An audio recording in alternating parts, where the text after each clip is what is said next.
34장 말씀, 34절 말씀 같이 한 목소리로 읽으십시다. 제9시에 예수께서 크게 소리 지르시되 엘리 엘리 라마 사박다니 하시니 이를 번역하면 나의 하나님 어찌하여 나를 버리셨나이까 하는 뜻이라. 아멘. 아멘. 자, 옆에 분들하고 같이 한번 인사하시면 좋겠습니다. 고난주간 시작하는 주간이에요. 주님이 저를 엄청 사랑하십니다. 이렇게 한번 인사하실까요? 옆에 분들하고 주님이 저를 엄청 사랑하십니다.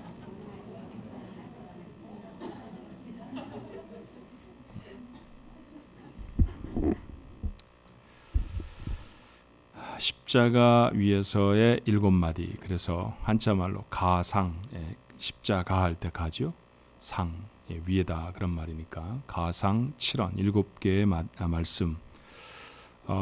신약성경에 흩어져 있는 말씀들이에요. 요한이 그 중에 3말씀을 전하고 누가가 3말씀을, 마태와 마가가 각각 한 가지 말씀을 전합니다. 그래서 7개의 주님의 십자가 위에서의 말씀, 순서대로 좀 이렇게 배열을 해보니 첫 번째 말씀은 자신을 십자가에 못 박는 무지막지한 사람들 위한 용서의 기도이셨습니다. 누가복음 23장 34절에 있는 말씀이죠. 이에 예수께서 이르시되 아버지 저들을 사하여 주옵소서 자기들이 하는 것을 알지 못함이니이다.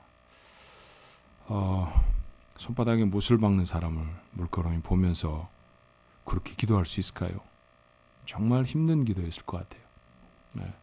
나눠주신 게 사랑이고 격려고 위로고 그랬는데 머리를 흔들면서 십자가에 못 박으라고 했던 사람들, 아마 그 중에는 예수님의 손에서 떡을 받았던 사람들의 얼굴도 있었을 겁니다. 그런 모습을 보면서 하나님, 저 사람들이 하는 걸 잘 모릅니다. 용서해 주옵소서. 주님의 첫 번째 기도였죠. 두 번째 말씀은 곁에 달린 강도에게 낙원을 약속하신 말씀이에요.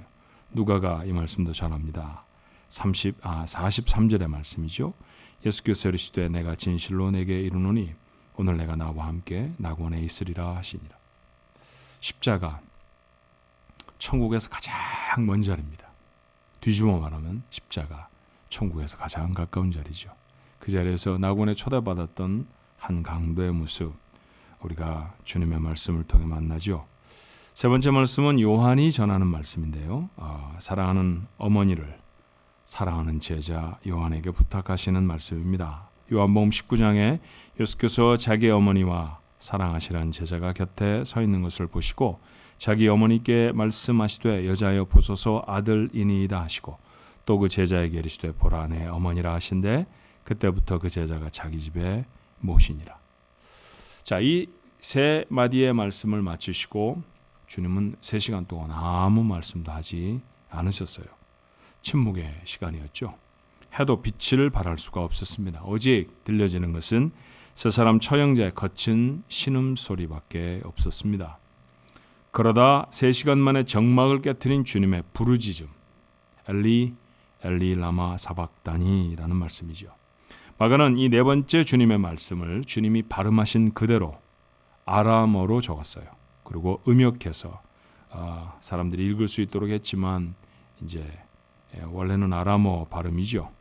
그리고 그 뜻을 알지 못하는 사람들을 위해서 이렇게 밝힙니다. 마가복음 5장 15장 34절 제9시에 예수께서 크게 소리 지르시되 엘리 엘리 라마 사박다니 하신 이를 번역하면 나의 하나님 어찌하여 나를 버리셨나이까 하는 뜻이라. 사실 마태와 마가는 주님의 7마디 말씀 중에 이 한마디 말씀만 전해요. 마가는 또 다른 3가지의 말씀을 전하고 요한도 또 다른 3 말씀을 전합니다만 어쩌면 마태와 마가는 이 말씀이 가장 중요하다 이렇게 생각했을지 모릅니다. 이 말씀은 십자가가 무엇인지를 우리에게 밝혀주는 말씀이 됩니다. 십자가는 과연 뭘까요? 주님이 달리셨던 십자가 어떤 의미를 지고 있는 것일까요? 첫 번째는 십자가는 심판입니다. 당시의 상황을 시간대별로 마가는 매우 소상하게 기록합니다. 자, 25절의 말씀에 마가복음 15장 25절이죠. 때가 제3시가 되어 십자가에 못 박으니라. 유대의 시간에는 보통 6시간을 더하면 오늘 우리가 사용하는 시간이 됩니다. 그러니 3시라고 하는 말은 요즘 시간으로 말하면 오전 9시죠. 주님은 아침 이른 시간부터 법정에서부터 끌려 나오셔서 골고다 길을 올라가셨고 그리고 결국 오전 9시에 십자가에 못 박히셨다라는 거죠. 그리고 3시간이 지났을 때 온 땅에 어둠이 임합니다. 33절의 말씀에 제6시가 되매 3시간이 지났죠. 온 땅에 어둠이 임하여 제9시까지 계속하더니 3시간 동안 이 땅에는 빛이 없었습니다. 자, 성경이 말하고 있는 제6시 말씀드린 방법대로 환산을 하면 우리 시간으로 12시입니다. 6월절 기간의 유대에서의 12시는 해가 밝은 때이죠. 해가 매우 높은 때입니다. 보통 정오는 해가 가장 밝은 때이죠. 해가 가장 밝아야 할 때 그 해는 빛을 잃어버렸습니다. 무슨 뜻일까요? 깜깜해진 세상을 3시간 동안이나 하나님이 허락하신 이유가 뭘까요? 어둠은 성경에 늘 심판의 상징이었습니다. 마태복음 25장 30절의 말씀을 여러분은 잘 아세요. 이 무익한 종을 바깥 어두운 데로 내쫓으라. 거기서 슬피 울며 이를 갈리라 하니라. 한 주인이 먼 나라로 여행을 떠나며 종들 세대에게 자신의 재물을 맡겼습니다. 한 사람이 5달란트를, 또 다른 사람은 2달란트를, 그리고 다른 사람은 1달란트를 맡았죠. 주인이 돌아올 때까지 이들은 열심히 일을 했답니다. 그래서 5달란트 받은 사람은 5달란트를, 2달란트 받은 사람은 2달란트를 남겼어요. 그런데 1달란트 받은 사람은 속이 상했을까요? 내가 저 사람들보다 뭐가 못하다고 1달란트밖에 주지 않는 거야, 그랬을까요? 아니면 우리 주인이 남기지 못하면 나에게 크게 벌할 거야 라고 하는 두려움 때문이었을까요? 그것도 아니라고 하면 우리 주인은 아무 곳에서나 돈 얻는 거는 아무 일도 아니니까 그까짓 거 내가 뭐 남겨도 그만, 안 남겨도 그만이지, 그런 생각이었던 것 같아요. 자, 그래서 그는 땅속에 그 1달란트를 감추어 두었다가 주인이 왔을 때 내놓았습니다. 5달란트, 2달란트 받은 사람들이 칭찬을 받았던 것과 반대로 1달란트, 아무것도 남기지 못한 무익한 종을 향해 주인은 책망하셨죠. 그 책망의 말씀이 여러분에게 읽어드린 이 30절의 말씀입니다. 어떻게 책망을 하시나요? 어떻게 그를 심판하셨던가요? 바깥 어두운 데로 내어 쫓는 것입니다. 요엘서 2장 10절의 말씀에 이런 말씀도 있습니다. 그 앞에서 땅이 진동하며 하늘이 떨며 해와 달이 캄캄하여 별들이 빛을 거두었다고 말이죠. 이 말씀은 유다를 향한 심판의 경고였습니다. 아무리 선지자를 보내도, 아무리 하나님의 말씀을 펼쳐 읽어 주어도 회개하지 아니하는 이스라엘 백성들, 유다 백성들을 향해서 하나님 요엘 선지자를 통해 심판을 명령하십니다. 빛을 잃어버릴 거라고 말이죠. 주님이 십자가에 달리셨을 때 해가 빛을 잃었습니다. 십자가는 심판입니다. 십자가는 죄인들을 향한 하나님의 진노의 심판이었던 것이죠. 자, 그 심판의 내용은 어떤 것이었을까요? 십자가에 대해서 두 번째로 오늘 주님의 말씀을 통해 생각해 볼 수 있는 것은 하나님께 버림받는 것이었습니다. 사박다니, 우리는 거의 하지 않는 말이죠. 아람어입니다. 아람 사람들이 사박다니라고 말했을 때 이것은 버리다, 내동댕이 치다 라고 하는 뜻의 말이었습니다. 주님의 절규, 엘리 엘리, 오 하나님 하나님, 어찌하여 사박다니 나를 버리시나이까? 하나님께 버림받는다는 고통이었죠. 여러분 생각해 보십시오. 주께서 손바닥에 못이 박히는 고통 때문에 그렇게 절규하셨을까요? 주님이 생명을 잃는다는 것 때문에, 아니면 옆구리를 치고 들어오는 창 때문에 너무 고통스럽고 괴로우셔서 몸을 비틀며 이렇게 소리를 지르셨을까요? 아니었습니다.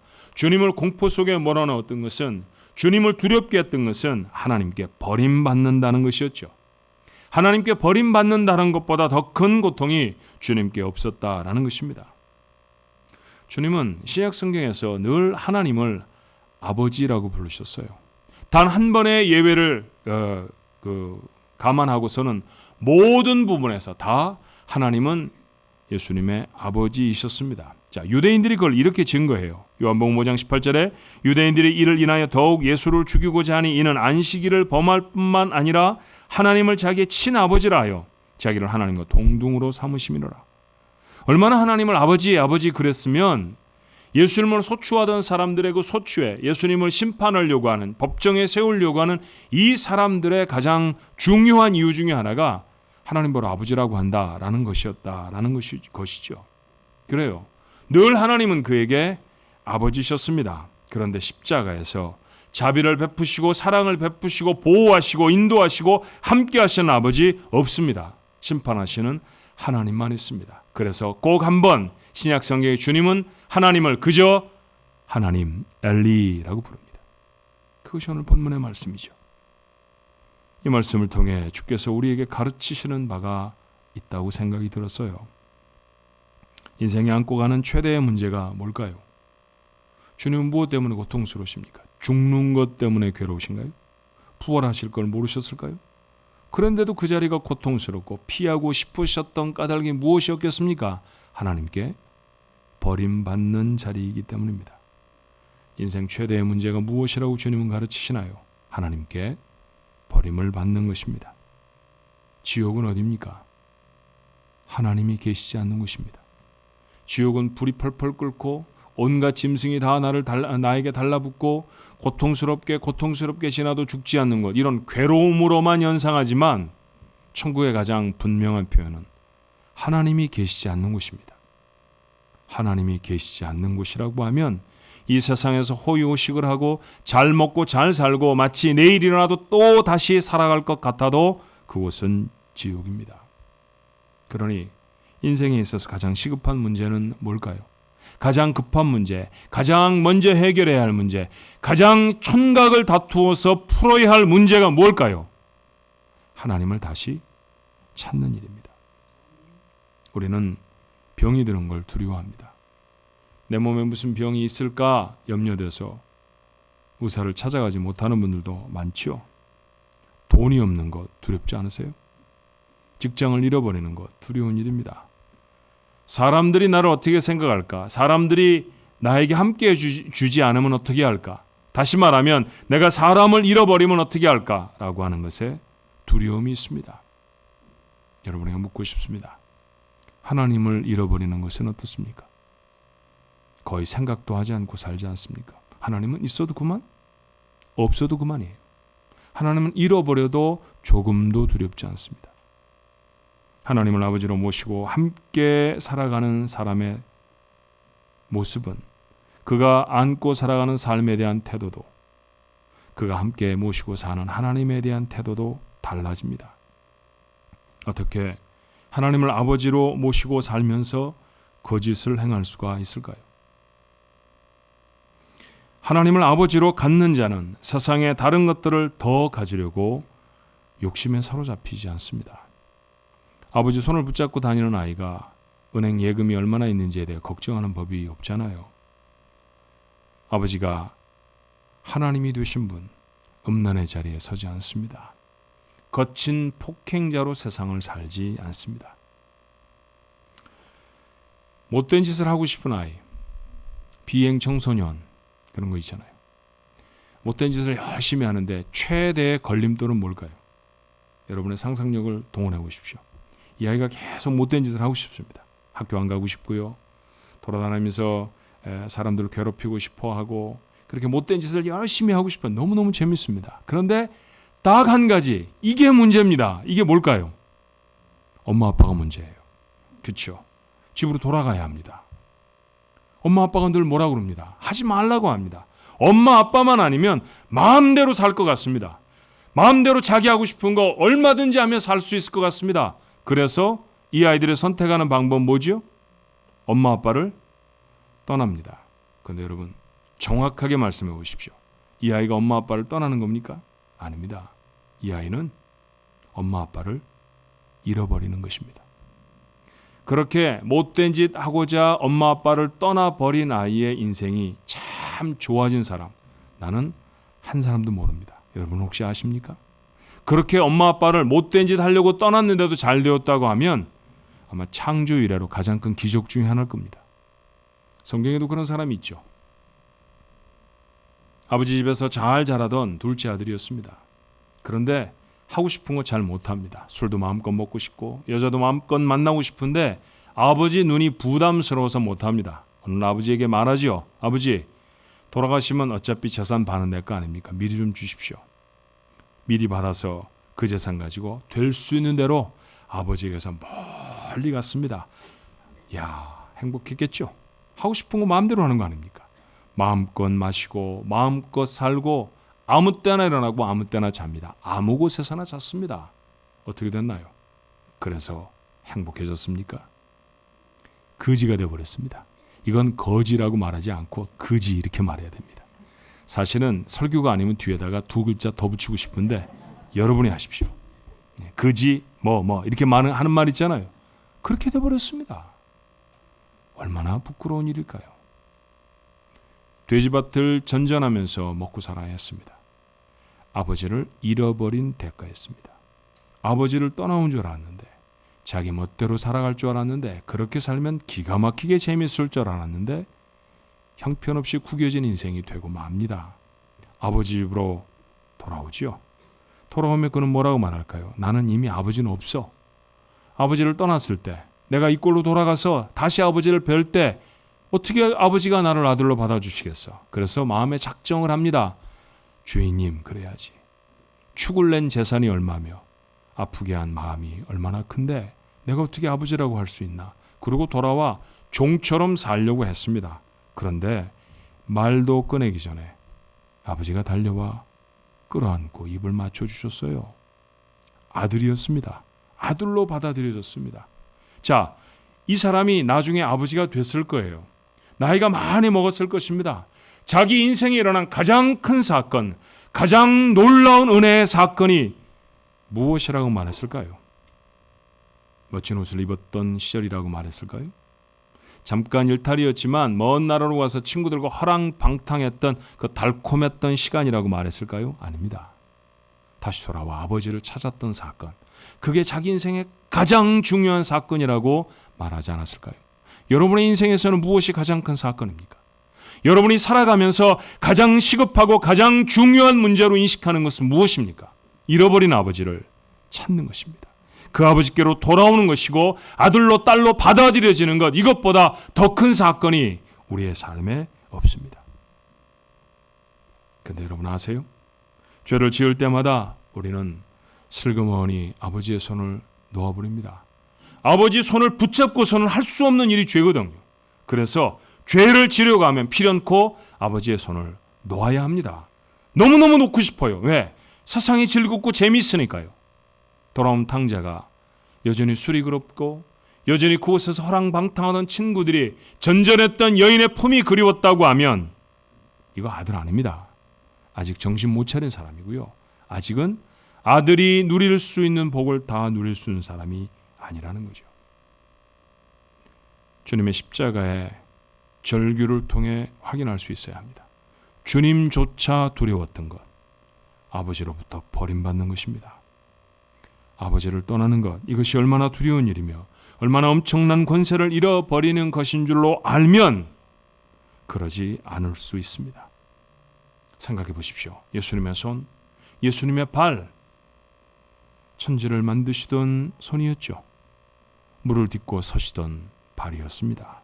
그런데 하나님께 버림받은 십자가, 그 자리에서는 그 손도 발도 손가락만한 못에 박혀 꼼짝도 할 수 없습니다. 이게 버림받은 자리의 인생의 모습이에요. 주님은 그것이 하나님을 잃어버린 내 모습이었다고 고발하십니다. 십자가를 가슴에 담은 사람들의 고백은 한결같지 않았나요? 갈라디아서 2장 20절의 말씀이 대표일 것입니다. 바울은 이렇게 말해요. 내가 납니다. 바울입니다. 예수님이 아니었습니다. 내가 그리스도와 함께 십자가에 못 박혔나니 그런즉 이제는 내가 산 것이 아닙니다. 십자가에 못 박히는 겁니다. 그러니 십자가에 대한 태도를 달리해야 되죠. 십자가는 보는 게 아닙니다. 십자가는 지는 겁니다. 십자가를 보는 사람이 아니라 지는 사람이 그리스도인인 것이죠. 주님이 십자가를 지신 자리에 내가 있습니다. 그렇게 내가 버림받았다는 사실이 확인되는 자리가 십자가입니다. 그런데 여전히 멀쩡히 십자가 바깥에 있잖아요. 주님이 나 대신 져주시기 때문 아닙니까? 주님이 나 대신 버림받으셨기 때문 아닙니까? 그러고서야 내게 하나님이 아버지가 되셨어요. 다시 잃어버릴 수 없습니다. 잃어버리지 않아야 합니다. 엘리 엘리 라마 사박다니, 이 절규가 여러분의 귀에 살아있어야 그리스도인으로 삽니다. 또 하나, 십자가는 사랑입니다. 십자가는 심판이었고 그 심판의 모습은 버림받음이었지만, 그런데 십자가를 뒤집어 보면 그 십자가는 사랑입니다. 마가가 번역한 주님의 절규가 무엇이었나요? 34절의 말씀을 다시 읽으면 나의 하나님, 나의 하나님, 어찌하여 나를 버리셨나이까? Why have you forsaken me? 왜 하나님 나를 버리셨습니까? 분명히 의문문이니까 답해야 하잖아요. 왜 나를 버리십니까? 주님이 하나님께 질문했습니다. 하나님은 침묵하셨지만 여러분과 저는 그 대답을 압니다. 뭐라고 적을까요? 주님, 하나님이 나를 사랑하셔서 나 살리시려고 주님 버리셨습니다. 주님, 제가 그 자리에 달려야 하는데 저를 달아매실 수가 없어서 하나님이 나를 그렇게 사랑하셔서 주님을 대신 다하셨습니다. 이 답을 바울의 선언으로 읽으면 이렇죠. 로마서 5장 8절에 우리가 아직 죄인 되었을 때 그리스도께서 우리를 위하여 죽으심으로 하나님께서 우리에 대한 자기의 사랑을 확증하셨느니라. 주님의 죽으심, 십자가의 사건 말하는 거 아니에요? 하나님이 버리셔서 주님은 죽으셨습니다. 하나님이 나를 살리시려고 주님을 버리시고 주님을 죽이십니다. 하나님은 그만큼 나를 사랑하십니다. 십자가는 사형을 집행하는 으스스한 도구잖아요. 그렇죠? 여러분, 길로틴이라고 하는 물건을 혹 아십니까? 프랑스 혁명 때 네모난 터렛 위에다가 신알이 시퍼렇게 서 있는 칼을 달아놓고요, 밑에는 모가지가 하나 들어갈 만큼 나무홈을 팝니다. 그리고 목을 그 가운데 들이면요, 칼날이 북소리에 따라서 점점 위로 올라갔다가 북소리가 탁 멈춰지면 줄을 잡고 있던 사람이 줄을 놔요. 그러면 매달려 있던 칼날이 어떻게 될까요? 떨어지죠. 상상만 해도 으스간 그런 얘기잖아요. 그리고 목이 잘라지는 물건, 길로틴입니다. 사형의 도구입니다. 저는 아무도 그 길로틴을 배추로 만들어 단다든지 목걸이에 차고 다닌다든지 하는 사람을 본 적이 없습니다. 여러분 보셨나요? 우리는 그런 거 장신구로 사랑할 물건으로 생각하지 않습니다. 그런데 똑같은 사형의 도구인데 십자가는 달라요. 아름다운 예배당에도 십자가는 있습니다. 여린 여인의 목에도 십자가가 걸려 있습니다. 십자가를 보면 희망이 생깁니다. 사람을 죽이는 도구였는데 말이죠, 십자가를 보면 새 힘이 솟습니다. 이상한 일입니다. 이유가 뭘까요? 하나님이 아들의 생명을 걸고 나를 사랑하신다는 확실한 증거이기 때문입니다. 십자가를 볼 때마다 우리 하나님의 사랑을 만납니다. 그래서 세상을 사랑할 용기를 얻죠. 바울은 복음을 전하다 말로 다 할 수 없는 고난을 당했습니다. 그래도 두려워하지도 멈추지도 않습니다. 이유가 무엇이었을까요? 자, 바울의 얘기로 들어볼까요? 로마서 8장 38절로 39절에 이렇게 그는 말합니다. 내가 확신하노니 사망이나 생명이나 천사들이나 권세자들이나 현재일이나 장래일이나 능력이나 높음이나 깊음이나 다른 어떤 피조물이라도 우리를 우리 주 그리스도 예수 안에 있는 하나님의 사랑에서 끊을 수 없으리라.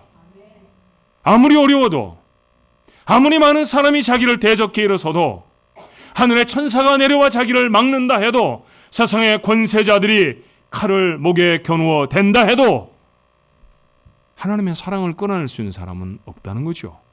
이 세상에 하나님과 나와 묶어진 사랑의 끈을 단절시킬 수 있는 방법은 없습니다.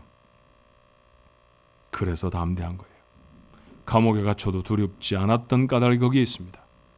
병들어 있지만 그 병이 고침받지 못해도 조금도 섭섭하지 않았던 이유가 거기에 있습니다.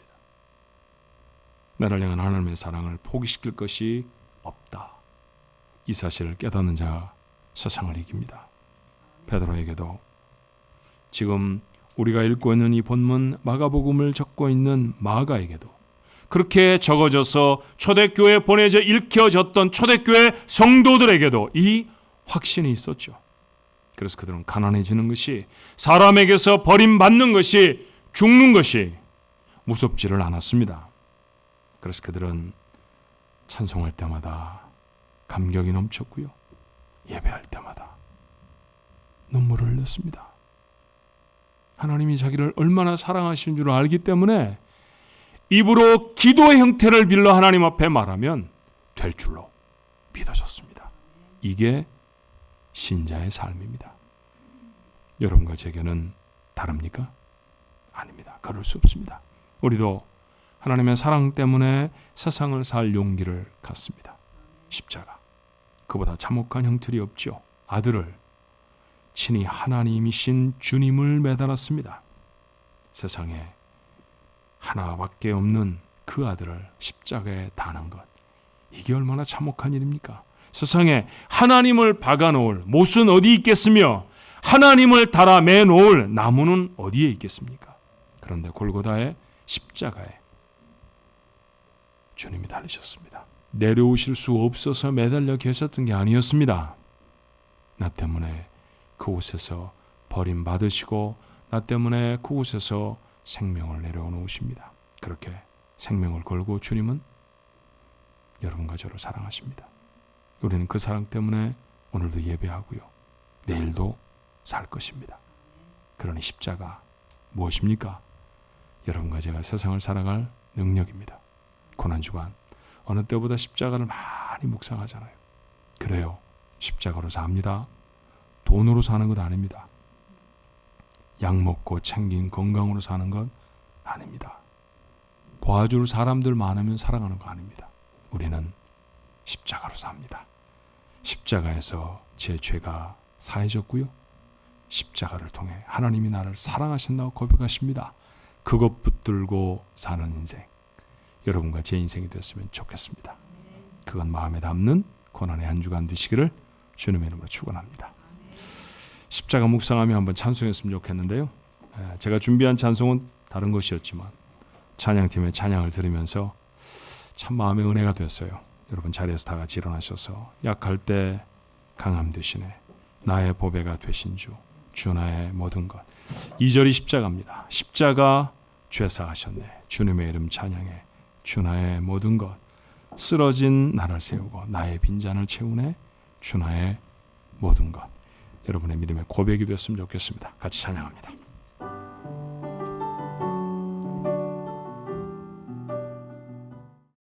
하나님의 영광이 나타나도록 주여 축복해 주시옵소서.